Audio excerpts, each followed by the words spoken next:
ഒന്ന് രാജാക്കന്മാർ അദ്ധ്യായം 2. ദാവീദിൻ്റെ മരണം അടുത്തപ്പോൾ ദാവീദ് പുത്രൻ സോളമനെ അടുത്ത് വിളിച്ച് ഇപ്രകാരം നിർദ്ദേശിച്ചു: മർത്യൻ്റെ പാതയിൽ ഞാനും പോകുന്നു. ധീരനായിരിക്കുക, പൗരുഷത്തോടെ പെരുമാറുക. നിന്റെ ദൈവമായ കർത്താവിൻ്റെ ശാസനങ്ങൾ നിറവേറ്റുക. മോശയുടെ നിയമത്തിൽ എഴുതിയിട്ടുള്ളതുപോലെ അവിടുത്തെ മാർഗത്തിൽ ചരിക്കുകയും അവിടുത്തെ ചട്ടങ്ങളും പ്രമാണങ്ങളും കൽപ്പനകളും സാക്ഷ്യങ്ങളും അനുസരിക്കുകയും ചെയ്യുക. നിന്റെ എല്ലാ പ്രവൃത്തികളും ഉദ്യമങ്ങളും വിജയമണിയും. നിന്റെ സന്താനങ്ങൾ നേർവഴിക്ക് നടക്കുകയും പൂർണ്ണ ഹൃദയത്തോടും പൂർണ്ണ മനസ്സോടും കൂടെ എൻ്റെ മുൻപിൽ വിശ്വസ്തരായി വർദ്ധിക്കുകയും ചെയ്താൽ നിന്റെ സന്തതി ഇസ്രായേലിൻ്റെ സിംഹാസനത്തിൽ നിന്ന് അറ്റുപോവുകയില്ല എന്ന് കർത്താവ് എന്നോട് അരുളി ചെയ്ത വാഗ്ദാനം നിറവേറ്റേണ്ടതിന് നീ അവിടുത്തെ അനുസരിക്കുക. സെരൂയയുടെ മകൻ യോവാബ് എന്നോട് ചെയ്തത് എന്തെന്ന് നിനക്കറിയാമല്ലോ. അവൻ ഇസ്രായേലിലെ 2 സൈന്യാധിപന്മാരെ, നേറിൻ്റെ മകൻ അബ്നേറിനെയും യദേറിൻ്റെ മകൻ അമാസയെയും കൊലപ്പെടുത്തി. യുദ്ധകാലത്തെ രക്തച്ചൊരിച്ചിലിന് പകരം വീട്ടാൻ അവൻ സമാധാനകാലത്ത് അവരെ വധിക്കുകയും രക്തം ചൊരിയുകയും ചെയ്തു. അവൻ നിരപരാധരെ കൊലപ്പെടുത്തി. അങ്ങനെ എൻ്റെ പാദുകങ്ങളും അരപ്പട്ടയും രക്തം പുരണ്ടിരിക്കുന്നു. ആകയാൽ നീ തന്ത്രപൂർവം പ്രവർത്തിക്കുക. അവൻ വാർദ്ധക്യത്തിലെത്തി സമാധാനത്തോടെ മരിക്കാൻ ഇടവരുത്തരുത്. എന്നാൽ ഗിലെയാദുകാരനായ ബർസില്ലായുടെ മക്കളോട് കാരുണ്യം കാണിക്കണം. നിന്റെ ഭക്ഷണമേശയിൽ അവരും പങ്കുചേരട്ടെ.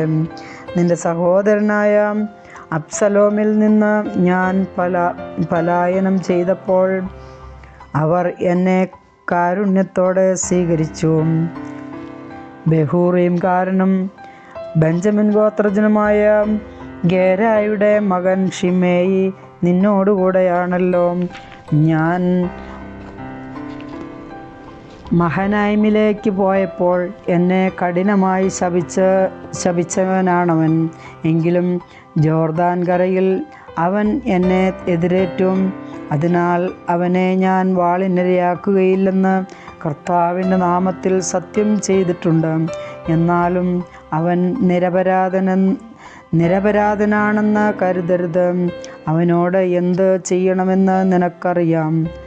നീ ബുദ്ധിമാനാണല്ലോ.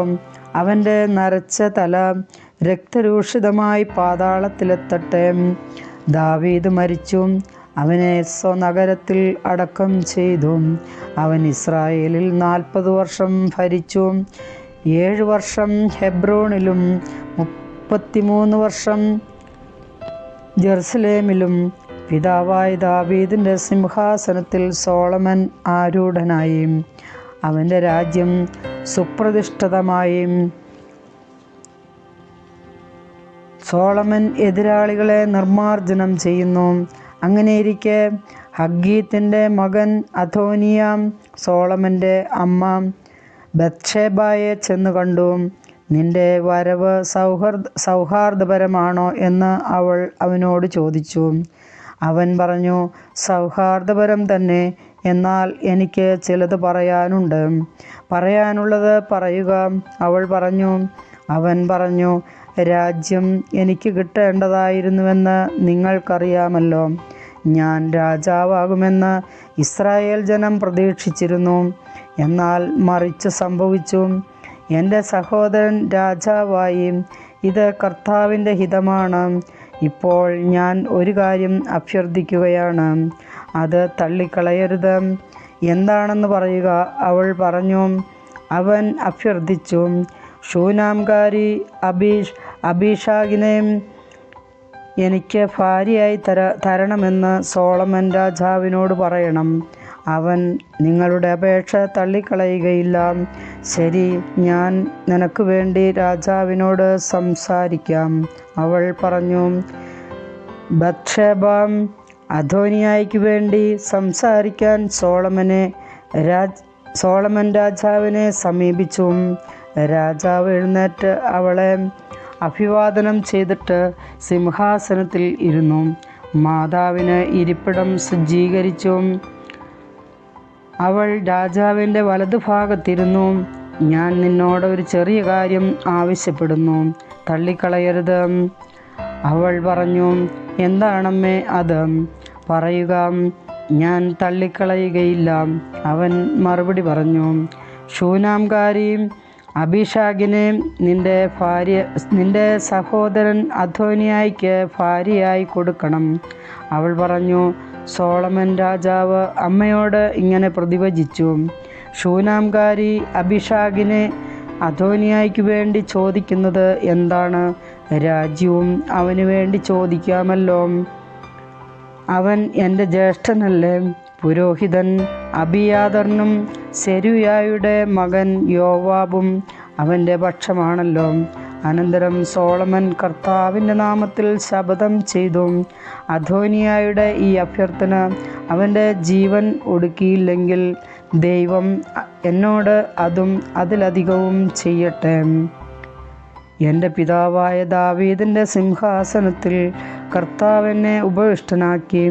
അവിടുത്തെ വാഗ്ദാനം നിറവേറ്റിക്കൊണ്ട് എനിക്ക് ഒരു ഭവനം തീർത്തിരിക്കുന്നു. കർത്താവാണേ, അദോനിയ ഇന്നു തന്നെ മരിക്കണം. സോളമൻ രാജാവിൻ്റെ കൽപ്പനയനുസരിച്ച് യെഹോയാദായുടെ മകൻ ബെനായ അദോനിയായെ വധിച്ചു. പുരോഹിതൻ അബിയാതറിനോട് രാജാവ് പറഞ്ഞു, നിന്റെ ജന്മദേശമായ അനാത്തോത്തിലേക്ക് പോവുക. നീയും മരണശിക്ഷയ്ക്ക് അർഹനാണ്. എങ്കിലും ഇപ്പോൾ ശിക്ഷിക്കുന്നില്ല. ദൈവമായ കർത്താവിൻ്റെ വാഗ്ദാന പേടകം എൻ്റെ പിതാവായ ദാവീദിൻ്റെ മുൻപിൽ നീ വഹിച്ചു. കൂടാതെ എൻ്റെ പിതാവിൻ്റെ എല്ലാ ദുരിതങ്ങളിലും നീയും പങ്കുചേർന്നു. സോളമൻ അബിയാതറിനെ കർത്താവിൻ്റെ പുരോഹിത സ്ഥാനത്ത് നിന്ന് നീക്കം ചെയ്തു. ഇങ്ങനെ കർത്താവ് ഷീലോയിൽ വച്ച് ഏലിയുടെ ഭവനത്തെപ്പറ്റി അരുൾ ചെയ്തത് നിറവേറി. ഈ വാർത്തയറിഞ്ഞയുടനെ യോവാബ് ഓടിച്ചെന്ന കർത്താവിൻ്റെ കൂടാരത്തിൽ ബലിപീഠത്തിൻ്റെ വളർക്കോണുകളിൽ പിടിച്ചു. അവൻ അബ്സലോമിൻ്റെ പക്ഷം ചേർന്നിരുന്നില്ലെങ്കിലും അദോനിയായുടെ പക്ഷം ചേർന്നവനാണ്. യോവാബ് കർത്താവിൻ്റെ കൂടാരത്തിൽ ബലിപീഠത്തിനരികെ നിൽക്കുന്നുവെന്ന് അറിഞ്ഞ് സോളമൻ രാജാവ് ഉടനെ അവനെ കൊന്നുകളയുക എന്ന് പറഞ്ഞ് യെഹോയാദായുടെ മകൻ ബെനായയെ അയച്ചു. ബെനായ കർത്താവിൻ്റെ കൂടാരത്തിൽ ചെന്ന് അവനോട് പുറത്തു വരാൻ രാജാവ് കൽപ്പിക്കുന്നതായി പറഞ്ഞു. വരികയില്ല, ഞാൻ ഇവിടെ തന്നെ മരിക്കും എന്നായിരുന്നു അവൻ്റെ മറുപടി. യോവാബ് പറഞ്ഞത് ബെനായ രാജാവിനെ അറിയിച്ചു. അവൻ പറഞ്ഞതുപോലെ ചെയ്യുക, അവനെ കൊന്ന് കുഴിച്ചിടുക എന്ന് രാജാവ് ബെനായയോട് കൽപ്പിച്ചു.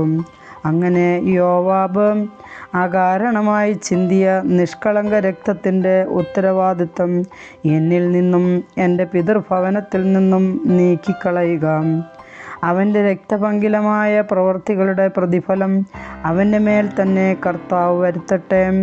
ഇസ്രായേൽ സൈന്യാധിപനും നേറിൻ്റെ മകനുമായ അബ്നേറിനെയും യൂദാ സൈന്യാധിപനും യെതേറിൻ്റെ മകനുമായ അമാസയെയും എൻ്റെ പിതാവായ ദാവീദിൻ്റെ അറിവ് കൂടാതെ അവൻ വാളിനിരയാക്കി.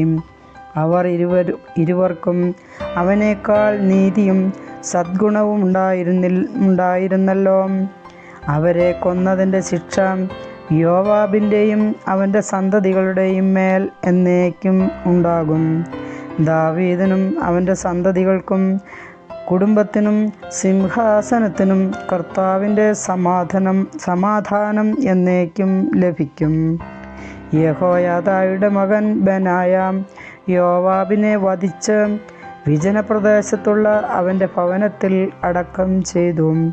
രാജാവ് അവന് പകരം യെഹോയാദായുടെ മകൻ ബെനായയെ സൈന്യാധിപനായി നിയമിച്ചു. അബിയാതറിന് പകരം പുരോഹിതൻ സാദോക്കിനെയും നിയമിച്ചു. പിന്നെ രാജാവ് ആളയച്ച് ശിമേയിയെ വരുത്തി അവനോട് പറഞ്ഞു, ജെറുസലേമിൽ ഒരു വീട് പണിത് പാർത്തുകൊള്ളുക, അവിടം വിട്ടു പോകരുത്. പുറത്തിറങ്ങി കെദ്രോൻ തോട് കടക്കുന്ന നാളിൽ നീ മരിക്കും. എന്നെ ഓർമ്മിച്ചു കൊള്ളുക. നിന്റെ രക്തത്തിന് നീ തന്നെയായിരിക്കും ഉത്തരവാദി. ശരി, രാജാവായ അങ്ങ് കൽപ്പിക്കുന്നത് പോലെ ഞാൻ ചെയ്തു കൊള്ളാം എന്ന് ശിമേയി പറഞ്ഞു. അങ്ങനെ കുറെ കാലം അവൻ ജെറുസലേമിൽ വസിച്ചു. 3 വർഷത്തിനു ശേഷം ശിമേയിയുടെ 2 അടിമകൾ മാഖായുടെ മകനും ഗത്തിൻ്റെ രാജാവുമായ അക്കീഷിൻ്റെ അടുത്തേക്ക് ഓടിപ്പോയി.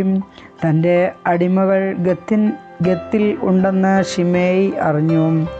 അവൻ അടിമകളെ അന്വേഷിച്ച് കഴുതപ്പുറത്ത് കയറി ഗത്തിൽ അക്കീഷിൻ്റെ അടുത്തേക്ക് തിരിച്ചു. അവൻ അവരെ ഗത്തിൽ നിന്ന് മടക്കിക്കൊണ്ടുവന്നു. ശിമേയി ജെറുസലേം വിട്ട് ഗത്തിൽ പോയി മടങ്ങിയെത്തിയെന്ന് സോളമന് അറിവ് കിട്ടി.